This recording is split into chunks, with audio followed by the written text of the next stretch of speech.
Peace. Today is Wednesday the 20th, making today's math, wisdom cipher, all being born to wisdom. Wisdom is your wise words. A cipher is a person, place, or thing. Use your wisdom in all ciphers that you enter, and you will see more wisdom flow. Peace. Peace. Welcome back to the N.W.A. Godcast. Lord Jamar. Digga. We are in the house talking about our hip-hop heavyweights.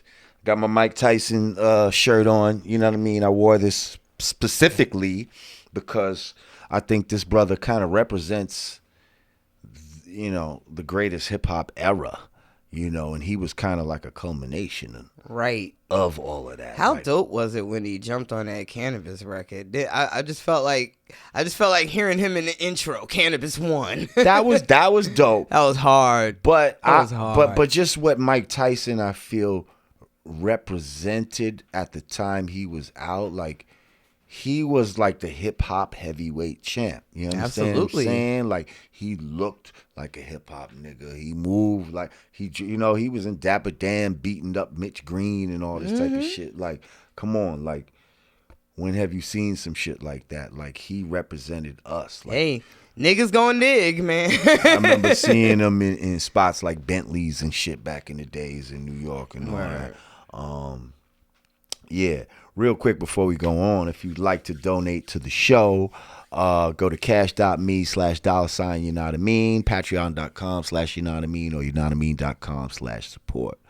So yeah, we talked, we covered females. Yeah, this is our to be continued as far as our hip hop heavyweights through time and all of that, and we covered females at great length. Yes. Anybody time I missed, I love my sisters. I love all y'all. She really does. I eat all y'all asses up, but I'm here for the sisters. Ooh. Man. I'm here for my girl. She threw light and shade at the same simultaneous. How in the fuck? I don't even understand the mechanics of how you did that. But hashtag kill them all. Hashtag light and shade. But I love y'all. I love it. I love it. She really does though. Like you really, like you have a super sincere. We disagree about a lot of things, but when we talk about females, I see get heated. Your honest love though for the female. We'll have a heat. I will go off. You will talking about my sisters. So what I wanted to focus on, because everybody's like, who's your top 5 MCs and da-da-da-da-da. And it seems like they almost try to, separate and make things about the solo artist. Like when some of the greatest hip hop that you've ever experienced has come from groups. You understand what I'm saying? Like the first biggest hip hop record, Rapper's Delight, came from the Sugarhill Gang, not the Sugarhill nigga. You understand what I'm saying? Like, again, Kumo D was in the Treacherous 3. Grandmaster Caz is in the Cold Crush Brothers. Melly Mel is in the Furious 5. Run-DMC, Houdini, EPMD, De La Soul, Tribe Called Quest, Public Enemy, Boogie Down Productions, Poor Righteous Teachers, Brand Nubian, KMD. I love everybody. Leaders of the New School. Right. De La Soul. Did I say De La Soul? Yeah, you said De La. I guess I needed to say them again. Still. Gangstar. Killing it. I mean, Das Effects. Nice and smooth. Is it safe to say like it just gets no fresher than the 90s? But I know it gets fresher than the 90s, but what I'm saying is if after this point you're going to notice that it's going to be less about groups and more about the solo artist. Yo, it is why did that happen? It's my dream right now to make a female rap group. I've been tweeting for months now, like, yo, I'm trying to put together a female Mobb Deep. I want to Mobb Deep. of all the groups that you just named, Mobb Deep is actually like my Mobb Deep rap group of all time. CNN. And not even that they're necessarily the Cypress Hills, but they are my Ghetto favorite. Boys, N.W.A, Crazy. Outkast. There's so many. Outkast is on my list. Mobb Deep are my faves though. Like groups, the Luniz, the Far Side, the Alcoholics. And then you have groups, and then you have crews, which are two separate things. Cause like, hey, the Hieroglyphics, shit, the Outsiders, Wu-Tang, Juice Crew. like it's, bro. Like so everybody always talks about these solo MCs, right. and I feel like, first of all, Dipset, Dipset, my niggas. The solo MC, I believe, in my mind, started to become more prevalent when, first of all, the corporate entities came in and that divide and conquer shit. Absolutely. Came, okay. When the CEO would call that one in the office, like, I think you would do so much better by yourself. It's easier for me to control just one of y'all niggas than 5 of y'all niggas. You understand what I'm saying? Or 2 or 3. So if I can get, however many, more than one, I want to just deal with one nigga at a time. I don't want to deal with a gang of y'all. And it helps to promote selfishness, disunity. Economically, you're like, damn, them solo checks probably is way better than, we got to split the show money. You got to split the record sales. A solo nigga who's going platinum and all of that. Jeez, he's eating. But you know what? But it wasn't just the corporate people. How about you also had people in the streets like, yo, I think you nicer than such all and in your such, ear. Yep. Yeah, a lot of that. Or it could be somebody's woman. You don't need them niggas.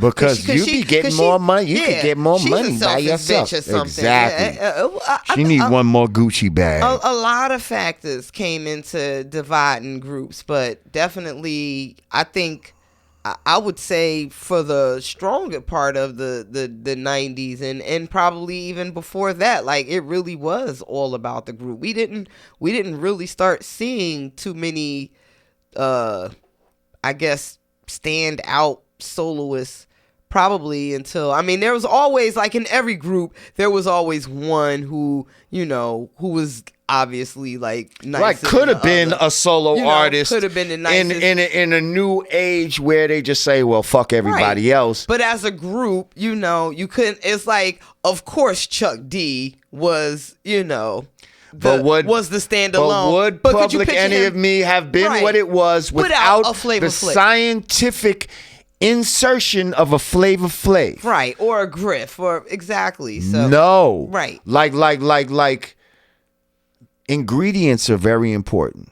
Ingredients and timing are very important. So it's like, you got water or whatever beverage you're drinking, whatever that formula is, you take one thing out or add one thing and it's something different now. Exactly. And it's not as good. Brother Jay was the shit spitting, but how can you even imagine a X-Clan song without hearing the Vainglorious? And without the visuals that go with it. My man eating a watermelon. Like, just all of that. So absolutely.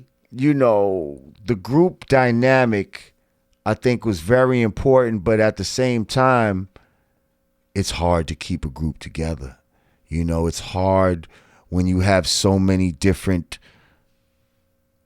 outlooks and personal, you know what I mean? And then egos clashing and fights for position and all of that type of shit. It's hard to, maintain that if the love is not super strong. That's why it seems like the groups that really last are the ones that, like, these motherfuckers was friends even way before the rap shit. Like those are the motherfuckers that really last. Like when you just came together to rap and get on, Speaking of groups, shout out Digga Planets. I just watched their Unsung. They were awesome. Damn, I just missed it. I was in it. Was I in it? Yeah, you were. Yeah, you were. Fuck. Oh, they were gonna mail it to me, so I'll see it. But yeah, definitely shout out to Digga Planet. Shout out to Lords of the Underground. Right. Fucking Jersey's own. Double X Posse. Naughty by Nature. Fucking shit. Like you had some solo motherfuckers that wanted to be in the group. Like, look how Red and Meth put themselves in a group together. Look how Nas got in the firm there for a second. Like, I want to be in a group right now. I want to find two dudes. I mean, I don't have to look very far. I have tons of peers, but I want to do like a Lucy Pearl situation with like two guys. I don't know who the two guys are gonna be. I've actually hollered at a couple, which I ain't gonna put it out there yet. But I'm just throwing things out there to a couple of my peers and seeing what sticks. Anyway. I have an idea, but anyway. I had a conversation with Black Thought about it. Oh, yeah? Yeah. And somebody else. Shout out to Rick. Oh, no, we never know. Okay. Never know where Digga might appear next. Okay, well. I'm not involved. I'm gonna be a little. Oh no, Rah Digga, Lord Jamar, Rock Mercy. We put you on the spot, Rock. Rock, like, bitch, leave me alone. I'm busy as fuck. All right, you see how complex these rhymes are. I got like 5 projects ahead of me. Well, we're gonna see what the people have to say. What y'all want to hear? So yeah. So groups. Some groups. Okay, so you rattled out a bunch. For me, my favorite has always been Mobb Deep, and that's because they're another one of those artists that I put in the category of like one trick ponies. With the trick that they do so well. The trick that they do so well. That you don't mind seeing it. I don't think there's one Mobb Deep song that I don't like. Like, I can listen to Mobb Deep music forever and ever and ever. I heard a song with you in Mobb Deep. You had the privilege. I had some shit on my album that didn't come out. The Everything Is a Story. Called High Speed Chasing. Very dope. You should check it out. Havoc was spanking. Havoc was spanking. Havoc was the standout on that record. Okay. And I say Mobb Deep because even when for that brief spell when they signed to G Unit, their sound kind of shifted a little bit. And people was like, this is sounding too G Unit-ish. I even like that shit. I don't think there's any Mobb Deep song that I don't like. Another favorite group of mine has always been Tribe Called Quest. Again, they're another ones like, and when I signed to Q-Tip, it was my dream for him to produce my shit. But it's crazy because sonically, we're not really the same. But it's always been my dream to work with him, and once we got in that creative zone, we didn't really mesh. But at that time, I didn't see it. I just couldn't figure out for the life of me why it wasn't working, because I just loved his music so much. It wasn't until like later on that I realized, you know what? Sometimes you can be a fan of something, but it may not necessarily be for you at the same time. Because it's like, as much as I love listening to everything they make, I can't say that sonically that aesthetic works for me.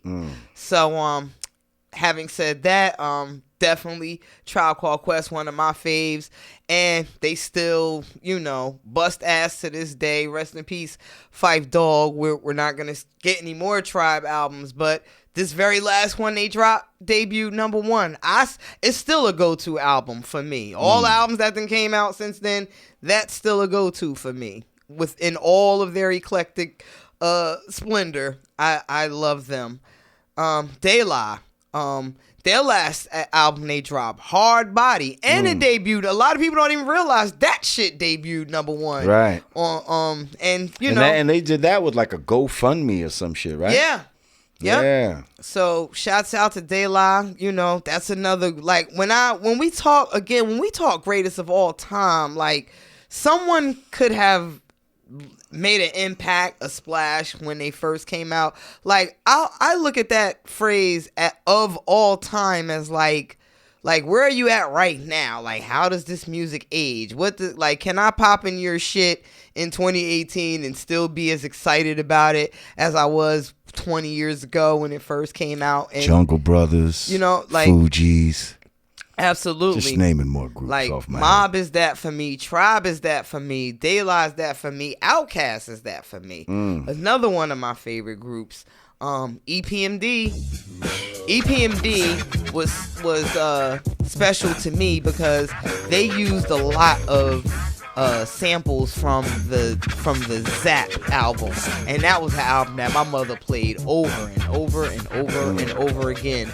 And when I was listening to EPMD music, that's one of the things that really got me into rap. I was recognizing those samples like, wait a minute, that's from the More Bounce Than the Amp. Like, that's that album my mama used to play. So, like, EPMD really kind of, like, lured me into hip-hop like that. Run-DMC. Oh, my God. Me and my cousin Tish, we used to... We used to have breakdance routines to Run-DMC. I was the rapper, and she was like the popper, and I could actually spin. So we like these little girls. We had a routine in the park and everything. This is just to show that girls can do what boys do too. Hit it.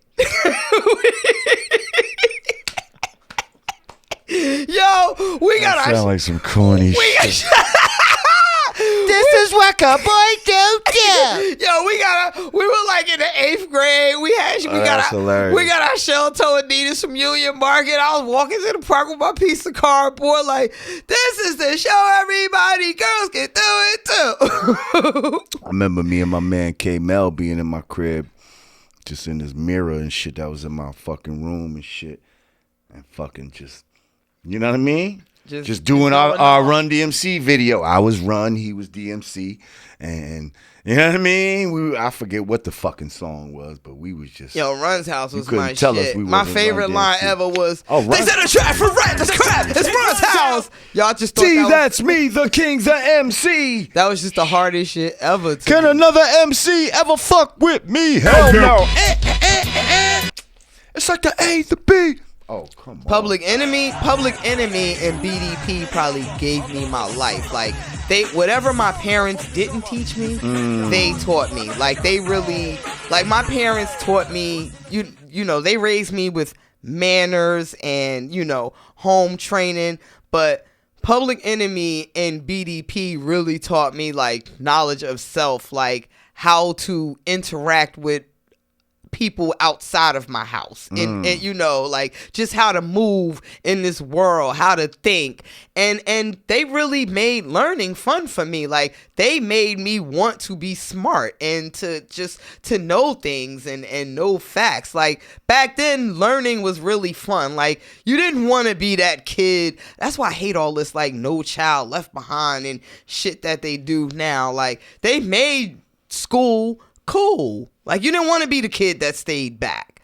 Like, that kid was... They made, for me, you know, they made knowledge of self cool. Right. You know, they made having knowledge of self. Exactly. Like, it was already cool in a way, but they made it more popular. Exactly. You know, like, just the teachings of, like, you know, Nation of Islam and like, you know, even the gods and earths is like, certain things they were saying, it was like, yes, like, because that was the shit I was on already. So now, and if you wanted to have hip-hop conversations with people, you wanted to be smart. You wanted to know what you were talking about. You didn't want to sound like the ignoramus in the crew, or the, you know, the dummy that just wasn't up on shit. Right, but they were helping me do my job. I'm out here trying to, you know, civilize the uncivilized. I'm trying to teach, you know, the 85 about themselves. You see what I'm saying? And like having groups like that, you know, aid me with their music. You see what I'm saying? It kind of made my job. Wanted me to enhance my vocabulary. Yeah. Shout out to X Clan. Definitely. And then when I felt like being ignorant, I just pop in 2 Live Crew. I mean, shouts out to 2 Live Crew.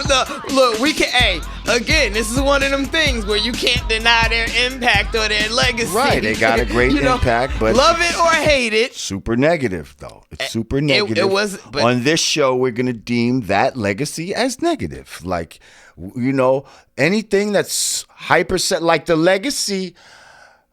Public Enemy had a great fucking impact as well. Oh, hell yeah. But I'm going to say that legacy was positive. Absolutely. Okay? And I don't think that's subjective.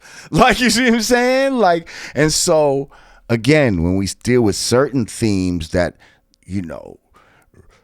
pull at the moral fabric of society, I can't call that positive. And to me, it's not subjective. It's negative. You know what I mean? It's impactful, but it's negative. But what I thought is interesting, after all the shit that they've done to try to do the divide and conquer and make motherfuckers go solo, who's the biggest artist right now in hip hop? Right now? The Migos, a group. Right.